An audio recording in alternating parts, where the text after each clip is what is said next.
মুহূর্তে আমরা সমকোণী ত্রিভুজের বিভিন্ন বাহু এবং কোণের পরিচিতি নিয়ে জানবো। প্রথমত আমার সমকোণী ত্রিভুজটা কি সেটা জানতে হবে। সমকোণী ত্রিভুজ যার একটি কোণ সমকোণ তাকে আমরা জানি সমকোণী ত্রিভুজ বলা হয়।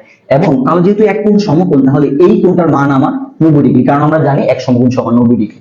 আর তার অপোজিট যে অপর দুই বাহুর যোগফল কত হবে? অপর দুই বাহুর যোগফল অবশ্যই 90 হওয়া লাগবে, কারণ আমরা জানি যে কোনো ত্রিভুজের তিন বাহুর যোগফল হলো 180 ডিগ্রি। যেহেতু এটা একটা সমকোণী ত্রিভুজ এবং তার এই কোণটাই আমার 90 ডিগ্রি হয়ে গেল, তাহলে বাকি দুইটার সমষ্টি কত হতে হবে? অবশ্যই 90 ডিগ্রি হতে হবে, যেহেতু আমার ত্রিভুজের তিন কোণের সমষ্টি 180 ডিগ্রি। তো আমরা কোণের পরিচিতি শিখতে পারলাম যে আমার একটা কোণ হবে 90 ডিগ্রি আর বাকি দুইটার সমষ্টি হবে 90 ডিগ্রি। আর আমরা জানি 90 ডিগ্রি অপেক্ষা ছোট কোণটাকে সূক্ষ্মকোণ বলা হয়। তার মানে এই কোণটা ছাড়া বাকি দুইটা কোণই আমার এক্ষেত্রে সূক্ষ্মকোণ হতে পারে। ঠিক আছে, আচ্ছা এখন আমরা যেহেতু কোণের পরিচিতি জানলাম, এই পর্যন্ত আমরা বাহুটা জানবো। যেমন আমরা যদি এই কোণটাকে কোণ হিসেবে চিহ্নিত করি, এই কোণটাকে কোণ হিসেবে চিহ্নিত করি, তাহলে একটা কথা জানতে হবে, এই যে আমার সমকোণী ত্রিভুজের মধ্যে তিনটা পার্ট আছে, যেমন এই একটা বাহু, এই একটা বাহু, এই একটা বাহু, এই বাহুগুলোরও কিছু নাম আছে, অতিভুজ, লম্ব, তারপর তোমার ভূমি। এখন প্রত্যেকটা টপিক আমরা জানবো যে কোণটাকে কি বলা হয়, কিভাবে আমরা চিহ্নিত করতে পারবো। যেহেতু আমাকে এই কোণটা বলছে 90 ডিগ্রি এবং আমাকে ওরা চিহ্নিত করে দিচ্ছে, আইডেন্টিফাই করে দিচ্ছে যে এই কোণটা আমার থিটা কোণ, তাহলে এখানে আমি বললাম যে তিনটা টাইপ আছে, যে একটা হলো অতিভুজ, একটা হলো লম্ব, একটা হলো ভূমি। এগুলো চিনার উপায়টা দেখো। যেমন এটা হলো সেই আমার সমকোণ 90 ডিগ্রি, এই সমকোণের বিপরীত বাহু দেখো, এই সমকোণের বিপরীত বাহু হলো এইটা, এই সমকোণের বিপরীত বাহুটাকে আমার বলে অতিভুজ। তাহলে এই বাহুটা কি আমার? এই বাহুটা হলো আমার অতিভুজ।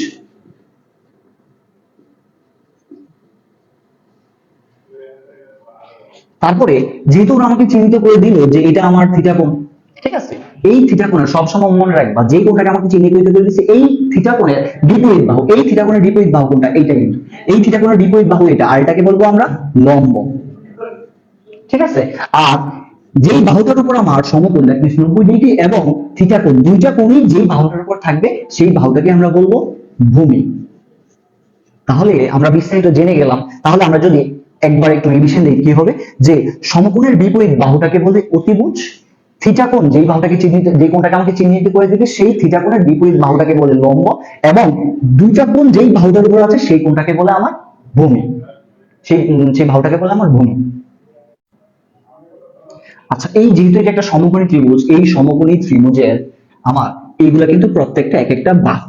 ঠিক আছে, এইগুলা প্রত্যেকটা এক একটা বাহু, এবং এটা হলো আমার সমকোণ, এটা হলো আমার সূক্ষ্মকোণ, আমরা অলরেডি তা বিস্তারিত জেনে ফেলছি। ঠিক আছে, আর এই যে কোণের শীর্ষভাগ অংশ, এইগুলাকে বলে আমার শীর্ষবিন্দু, এগুলোকে বলে শীর্ষবিন্দু। তাহলে এখানে শীর্ষবিন্দু কয়টা? তিনটা, এ বি সি, এগুলো হলো প্রত্যেকটা আমার শীর্ষবিন্দু। আর এইগুলো হলো আমার বাহু, এগুলো কি আমার বাহু, এটাকে ধরলাম এ, এটা বি, এটা সি, এটা যে কোনো একটা আইডেন্টিফাই করতে পারো। দ্যাট মিন্স এগুলো হলো বাহু, আর শীর্ষবিন্দু এগুলোকে, এই যে শীর্ষভাগ, এগুলোকে বলে প্রত্যেকটাকে বলা হয় শীর্ষবিন্দু। এই মুহূর্তে আমরা কোণের পরিচিতি নিয়ে জানবো। যেমন আমরা জানি যে একটা আমার সমকোণী ত্রিভুজ, এবং সমকোণী ত্রিভুজের মধ্যে এটা হলো আমার সমকোণ, এবং এই কোণটাকে আমাকে চিহ্নিত করে দিয়ে দিবে যেটা একটা থিটা কোণ। এই থিটা কোণ ছাড়াও কিন্তু আরো বিভিন্ন ভাবে এই কোণটাকে চিহ্নিত করতে পারে। যেমন এই থিটার জায়গায় ওরা চাইলে কিন্তু আলফা দিতে পারে, আলফা কিন্তু একটা কোণ। ঠিক আছে, আলফা দ্বারাও এটাকে চিহ্নিত করতে পারে। তাছাড়া বিটা, এটাকে বিটা বলা হয়, বিটা দ্বারা এটাকে চিহ্নিত করতে পারে। গামা, গামা দ্বারা এটাকে চিহ্নিত করতে পারে। থিটা, থিটা দ্বারা অলরেডি চিহ্নিত করা আছে, এবং ডেল্টা, এটা দ্বারাও কিন্তু চিহ্নিত করতে পারে। দ্যাট মিন্স এখানে যে পাঁচটা কোণ আছে, পাঁচটা দ্বারাই কিন্তু আমার কোণটাকে চিহ্নিত করা যেতে পারে। এই মুহূর্তে আমরা তোমাদের বইয়ের 114 নম্বর পেজে যে একক কাজগুলো আছে সেগুলো একটু সমাধান করার চেষ্টা করবো।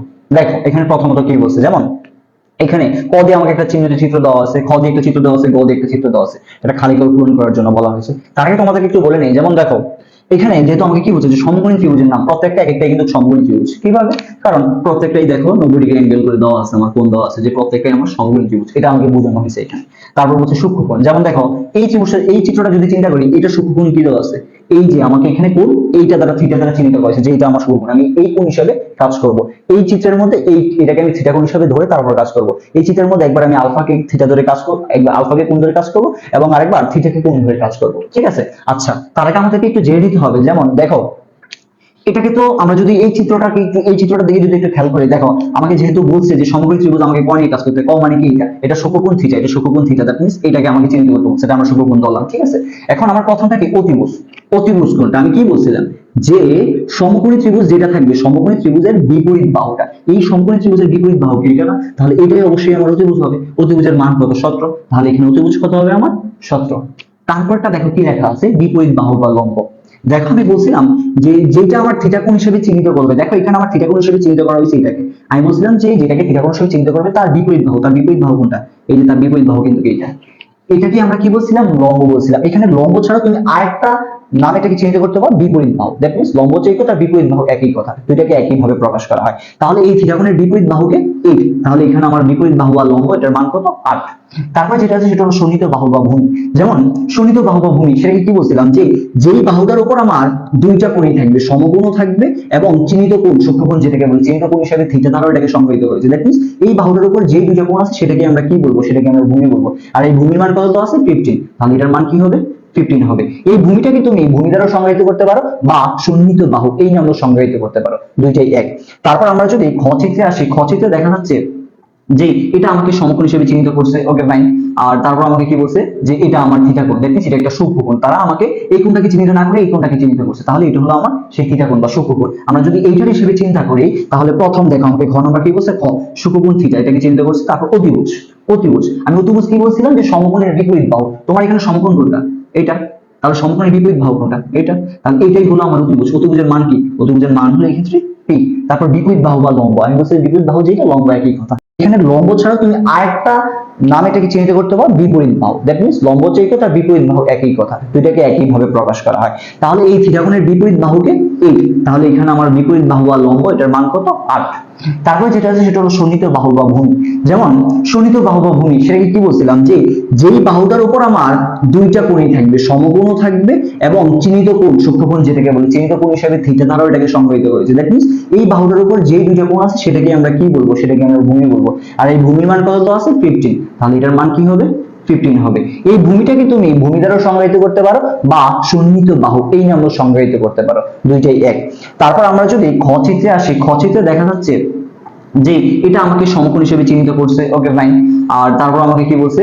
যে এটা আমার থিটা কোণ, দেখি সেটা একটা সূক্ষ্মকোণ। তারা আমাকে এই কোণটাকে চিহ্নিত না করে এই কোণটাকে চিহ্নিত করছে, তাহলে এটা হলো আমার সেই থিটা কোণ বা সূক্ষ্মকোণ। আমরা যদি এইটার হিসেবে চিন্তা করি তাহলে প্রথম দেখো আমাকে ঘ নাম্বার কি বলছে? খ, সূক্ষ্মকোণ থিটা, এটাকে চিহ্নিত করছে। তারপর অতিভুজ, অতিভুজ আমি অতিভুজ কি বলছিলাম? যে সমকোণের বিপরীত বাহু। তোমার এখানে সমকোণ কোনটা? এটা। তাহলে সমকোণের বিপরীত বাহু কোনটা? এটা।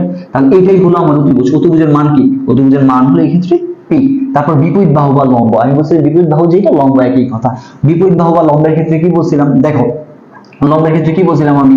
যে থিটা কোণ, যে কোণটাকে চিহ্নিত করছে এই থিটা কোণের বিপরীত বাহু কোনটা? এটা না? এই যে থিটা কোণের বিপরীত বাহু এটা।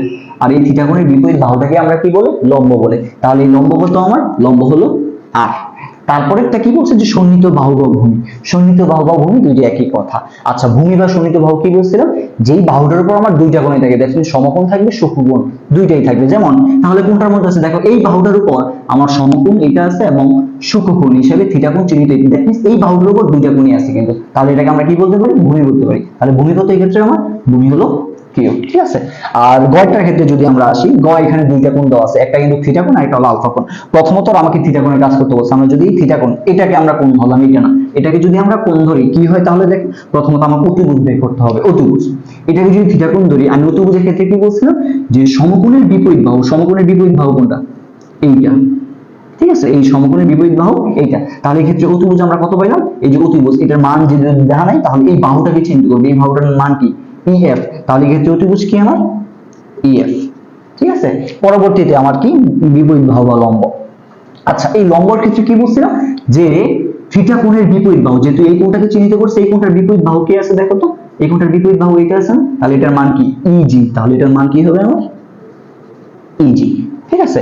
আর তারপর এটা যেটা সন্নিহিত বাহু বা ভূমি, ঠিক আছে। আমি বলছিলাম যেই বাহুটার উপর দুইটা কোণ থাকবে সেটাকে আমার ভূমি বলবে। দেখো তো এই বাহুটার উপর আমরা যেহেতু এটাকে থিটা কোণ হিসেবে চিহ্নিত করছি, এই থিটা কোণটা আর এই সমকোণটা দুইটা কোণই কিন্তু আমার এই বাহুটার উপর আছে, তাহলে এটাকে আমরা কি বলবো? ভূমি বলবো। এই ভূমির মানটা কি আমার? EG, কি এটা? FG বা GF, তুমি যেটা ইউজ করতে পারো, একই কথা। আচ্ছা, তারপরে যেটা আছে গ, গকে আমাকে কি বলছে? গ বলতে এখানে বুঝাইছে যে সূক্ষ্মকোণ আলফা। দ্যাট মিন্স এইটারই, এটা আমার থিটা কোণটা বাদ। আচ্ছা, থিটা কোণটা যেহেতু বাদ, আমরা থিটা কোণটা মুছে ফেলি।